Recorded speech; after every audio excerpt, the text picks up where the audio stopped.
So the first thing we're going to do is we're going to make our candles. We're doing kind of a menorah motif, so we're going to have 9 candles overall. There is 1 candle in the center of the menorah that is used only to light the other 8 candles. And that is actually usually the tallest candle in the menorah. How we're going to make our candles is we're going to start with a skewer. Now, if you want it to be completely edible, you have a couple of different options. You can always use candy sticks if you can find them. Sometimes they can be a little difficult to find this time of year. You can absolutely use, actually candy canes work as well. But you want to make sure that if you are using a candy cane that you're able to get it into your cake. They can be a little difficult to insert sometimes. So, but we're going to be using a skewer today just because it makes our life a little bit easier, and it's a much sturdier way to make our candles. So what we're going to do is we're going to measure out how tall we want our candle to be. Now, our top candle is actually going to go on the top of our cake. It's kind of our topper, and the other candles are going to kind of filter down.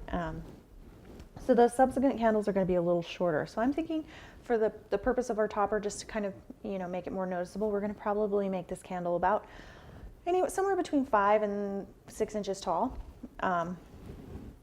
So you need to start with the pointy end, and we're going to measure about 1.5 inches to go down into our cake. You can actually insert it as deep as you want to, as long as it's stable. I think 1.5 inches, 2 inches is probably going to be fine. So let's actually just mark it at 2. And then we're going to measure up from there. Now, if we want our candle to be 5 inches, and this is just the basic candle, we're going to add the flame onto that. That's about, we're going to mark it again at 7. And that will give us the size of our candle that we want. And then using our cutters, we're just going to cut the extra off right at that mark. So there we have the basis for our candle. Now this bottom mark is just to let us know where we're going to stop putting our fondant. So for our candles, what I've decided to do is, traditionally Hanukkah kind of has a blue and white and silver color palette. So we're going to stick with that. So I'm going to take, if I can get into my bag, a small amount of our blue. Probably need a little more than that. Let's make sure we have enough. And you kind of want to mix these as you go, because you'll see what we're doing right now is we're actually going to marble these two together.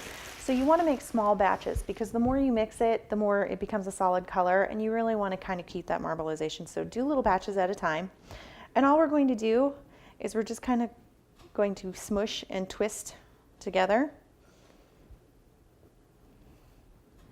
And I want a pretty decent mixture, but you still want to have that nice kind of marbled colorization.